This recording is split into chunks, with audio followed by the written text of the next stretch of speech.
Et c'est l'heure du plateau de regard croisé. Merci de rester fidèle au programme du soir. Sur New World, encore 4 sujets à aborder en ce début de semaine. Nous parlerons d'abord de la République démocratique du Congo. Des combats secouent la ville carrefour de Kitsanga. Après, nous irons au Niger. L'UE organise un pont aérien humanitaire. Notre troisième sujet, ce sera après la pause. Sénégal, sitting contre l'inflation et la vie chère. Puis nous terminerons bien évidemment par le Togo, Forum Paix et Sécurité.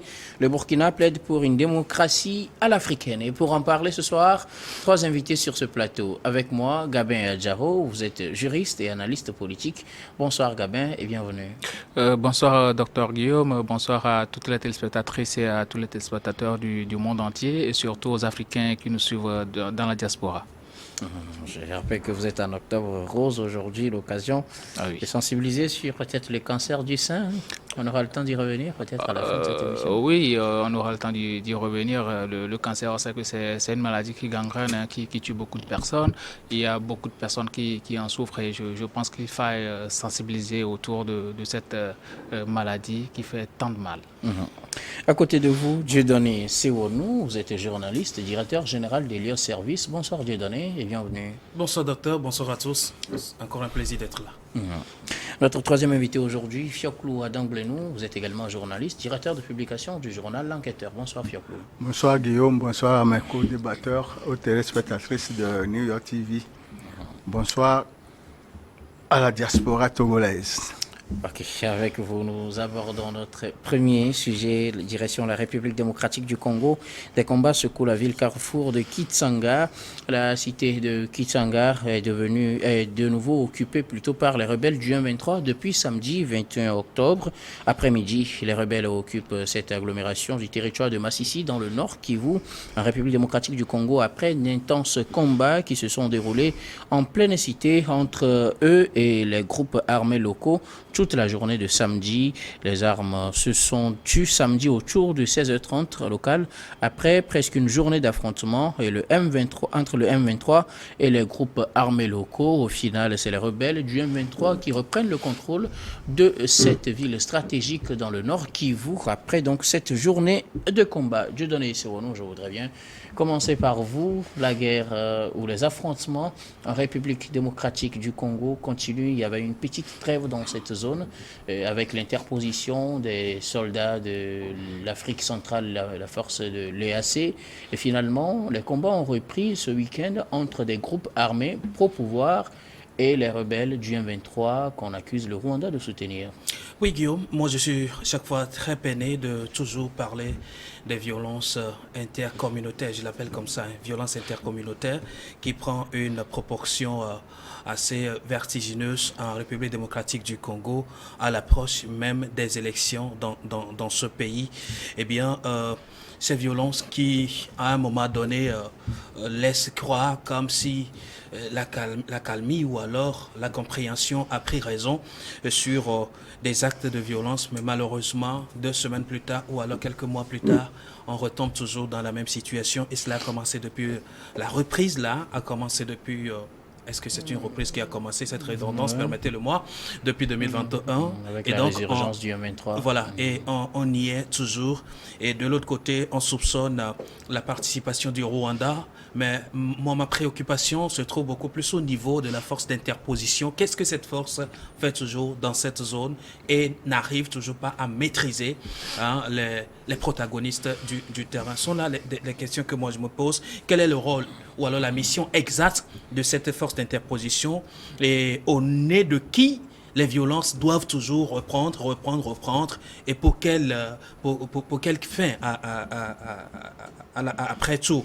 Et donc nous comprenons que les deux positions aujourd'hui luttent pourquoi? Pour le contrôle de cet espace stratégique dans la vie de la République démocratique du Congo. À qui cela profite à la fin? À qui cela profite lorsqu'on sait que l'État congolais doit revendiquer, comment dirais-je, l'ensemble de son territoire. Mais que de l'autre côté, il y a une fraction qui ne dit pas son nom, qui s'impose à la force congolaise et on n'arrive toujours pas à gérer la situation Et moi, je suis toujours resté sur ma sauve quant à ce qui concerne la recherche de la paix de certaines forces sur le continent. Vous avez parlé bien tout à l'heure de la force centrafricaine qui... oui, de l'Afrique centrale. De l'Afrique centrale, j'allais dire, qui essaie de temporiser la situation là, mais qui malheureusement n'a pas toujours la main. Alors, pourquoi est-ce qu'on ne peut pas réorienter la stratégie à ce niveau pour pouvoir mettre fin au cri des armes? On se pose toujours la question, je l'ai dit sur ce plateau, qu'il n'y a pas de guerre, il n'y a pas de violence à un endroit précis s'il n'y a pas un intérêt caché là-bas. Donc c'est l'intérêt qui est dans le sous-sol de cet endroit précis de la République démocratique du Congo qui fait faire la guerre aux groupes armés, aux rebelles et à l'armée régulière de la République démocratique du Congo. Mais tout cela, c'est l'Afrique. Mais à quand la fin de toutes ces hostilités, j'allais dire? Alors, si on me demande aujourd'hui pourquoi tout cela, je ne sais pas. Mais je me dis, il y a un intérêt qui guide l'action de certaines forces noires qui véritablement ne veulent pas laisser la main. Fioclou Adam Blenou, les combats ont repris ce samedi dans la ville de Kitsanga. Nous sommes dans le nord Kivu, dans le Massissi, en République démocratique du Congo. Oui, il est vrai que depuis quelques années, la République démocratique du Congo est sous l'effet des affrontements dans divers endroits du pays. Et cela est dû aux intérêts des pays voisins et des bailleurs de fonds extérieurs. Tout ce que je sais, c'est qu'il y a quelques semaines, les forces armées de la RDC ont convoyé des journalistes dans ce milieu pour constater qu'il y a la paix et autres. Oui. Et c'est aussitôt après leur départ que le M23 a ressurgi et le combat a commencé ce samedi jusqu'à ce jour. Est-ce pour dire qu'il n'y a pas la paix? C'est ce qu'on nous dit sur les médias, c'est du mensonge. Je vais vous dire un peu ce qui se passe en RDC au niveau des affrontements le jour au jour. Avec la chute du maréchal Mobutu, Désiré Kabila a pris sa succession. Et étant soutenu dans la rébellion par le Rwanda et l'Ouganda, Joseph Désiré Kabila a fait venir des Rwandais au poste de responsabilité en RDC. Et le Rwanda était le maître d'œuvre de tout ce qui se passait là-bas, dans l'administration comme au niveau des forces armées zaïroises. Et ce qui a été monté est le suivant. Au niveau de l'armée zaïroise, les responsables sont tous des Rwandais nommés au poste de responsabilité. Et suite à l'accord de Sun City en Afrique du Sud, tous les colonels qui étaient dans la rébellion sont montés au grade de général et occupaient les postes de responsabilité en RDC. Au même moment, il a été dit qu'ils doivent se démarquer de la rébellion. Mais en tant que ex-rebelles, ils entretiennent toujours des milices. Ce qui veut dire que dans ces coins, il y a plus d'une cinquantaine de milices gouvernées chacune par un de ces généraux. Ce qui veut dire que la matière première qui est dans le sous-sol, les mines et autres, c'est ça qui fait que la RDC ne connaîtra jamais la paix. Pourquoi? Parce que ce sont les intérêts qui y sont à préserver. Le Rwanda est un petit pays qui n'a aucun minerai, mais est exportateur d'or et autres, de lithium, tout ça. Et c'est pris sur le territoire de la RDC. Quand Félix Tshisekedi a été élu la dernière fois, il a voulu faire des ménages, etc. Il a connu au moins 4 tentatives de coup d'État.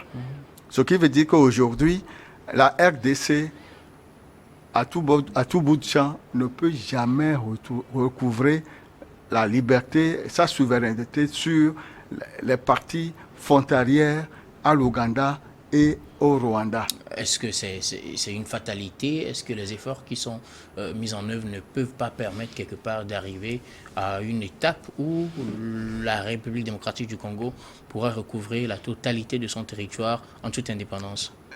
C'est impossible, en ce sens que même les généraux congolais sont gagnés par la corruption. les soldes, les matériels même sont vendus aux rebelles. Et la majorité des généraux ne sont pas des Congolais d'origine. Est-ce que ça, ce n'est pas une globalisation trop hasardeuse? Il y a des Congolais qui occupent des postes stratégiques et qui veulent vraiment libérer leur pays. Ça aussi, il faut le dire. Ils veulent bien sûr libérer leur pays, mais ils n'ont pas les moyens. Parce que le Rwanda, l'Ouganda ont plus d'éléments et plus de formation, et ont eu beaucoup de formation militaire, ce qui fait que les forces armées et congolaises ne sont pas à la page au niveau des formations. C'est ces derniers temps que Félix Tshisekedi a signé des accords avec la Russie, le Brésil et autres, et les États-Unis pour avoir des armements et pour envoyer les Congolais d'origine en formation pour pouvoir tenir tête. Et en tout état de cause, sur les champs de bataille, il y a des généraux et des officiers supérieurs qui sont descendus. Continue comme ça parce qu'ils veulent l'intérêt.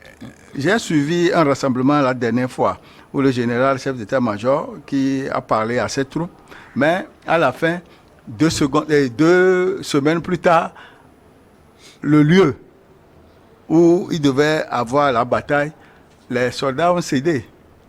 Et le M23 a encore progressé. Ce qui veut dire qu'à l'heure actuelle, il y a le M23 qui demande à dialoguer avec le pouvoir de Kinshasa. Mais Félix Tshisekedi a dit niet. Une fois que les accords signés ne sont pas respectés, il n'y a pas à négocier. Ils doivent se retirer des territoires suite aux accords signés. Les territoires promis doivent être restitués aux forces armées congolaises. Si tel n'est pas le cas, il n'y a pas de discussion. C'est pourquoi lui aussi, il met les moyens militaires pour pouvoir venir à bout. Mais j'ai souvent dit sur ce plateau que disposant des munitions, disposant des armements, ce ne sont pas les munitions et les armements qui vont faire la différence.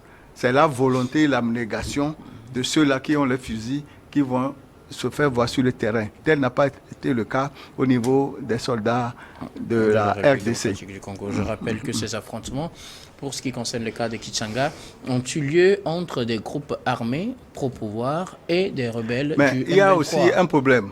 La force d'interposition de l'Afrique centrale, on ne voit pas leur rôle. Nous reviendrons tout à l'heure sur cet aspect, le temps que je demande l'avis de Gabin sur cette reprise de la ville de Kitsanga à la suite des combats qui ont eu lieu samedi entre les mouvements armés pro-gouvernement et les rebelles du M23. Oui, vous savez, moi je suis vraiment exaspéré par cette situation parce que ça fait belle lurette qu'on parle de cette affaire en RDC et ça ne s'amenuise pas, la situation ne se règle pas depuis fort longtemps alors que beaucoup de personnes connaissent le fond du problème et la cause principale qui occasionne cela. Et Joël vient de dire quelque chose de très important tout à l'heure, même les généraux au RDC sont gangrénés par la corruption, sont des gens qui ma foi, n'aiment pas véritablement leur pays. Est-ce qu'il ne faut pas aussi ne pas trop globaliser quand on dit les généraux en République sont entraînés par la corruption? Ouais, voilà. Certains, oui. Non, c'est pas tout le monde, hein, certains. Mais quoi qu'on dise, c'est la plupart, on va dire, parce que ce sont des gens qui sont véritablement, qui ne sont pas véritablement engagés dans la lutte contre les rebelles là, les M23. Et il y a eu des couloirs de discussion à chaque moment. Et parfois, tu vas croire à un semblant de paix. Mais après, il n'y a plus rien. Les rebelles reviennent de plus belle. Ils engagent des luttes fratricides face à l'armée congolaise qui est faible. Et face au recul de cette armée-là, les rebelles prennent position et occupent la ville. La ville de Kitsanga qui, depuis 2021, il y a une lutte qui est engagée autour. Aujourd'hui, les rebelles ont pris position dans cette zone. Donc c'est assez difficile aujourd'hui de pouvoir engager une lutte si ceux-là qui doivent être les acteurs premiers ne se sentent pas véritablement concernés. Les populations, ils ne peuvent absolument rien faire parce que c'est à l'armée de lutter pour eux.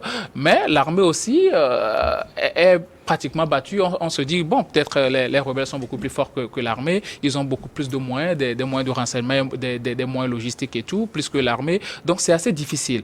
Félix Tshisekedi, c'est vrai qu'il a signé des accords de coopération militaire avec la Russie, le Brésil et autres, mais est-ce qu'aujourd'hui, ces accords-là peuvent fonctionner puisque la situation est assez imminente? Donc, il faut trouver des solutions de secours. Et moi, c'est ce qui me dérange un peu dans cette histoire, c'est que tu ne feras pas et la CEAC et l'Union africaine parler dans cette situation. La dernière fois, le pape François avait fait... Ce n'est pas parce qu'on est finalement habitué à la guerre en République démocratique du Congo, parce que en temps normal, est-ce qu'on doit être habitué à la guerre? En temps normal, on ne doit pas être habitué à la guerre. Non, en temps normal, on ne doit pas être habitué à cette situation-là parce que ça envenime le développement du pays. Ça ne permet pas réellement au processus de développement d'un pays. Donc, sincèrement, je pense qu'il va falloir... Le pape François, la dernière fois, au RDC Congo, avait dit, notamment de laisser l'Afrique se développer, de laisser la RDC se développer, parce que c'est très bien qu'il y a des puissances derrière qui poussent. Si on cite le Rwanda, c'est parce que le Rwanda n'agit pas seul, mais il y a les États-Unis qui sont derrière aussi. Donc, il faut faire très attention dans cette situation-là. C'est à l'Union africaine de pouvoir réellement convoquer et le Rwanda et les pays là qui gravitent autour de la richesse des sous-sols de la RDC pour pouvoir déstabiliser ce pays-là afin de piller le pays. Donc, les rebelles qui sont aussi inconscients, qui n'aiment pas aussi leur pays, parce que quoi qu'on dise, ce sont des Africains qui font ça.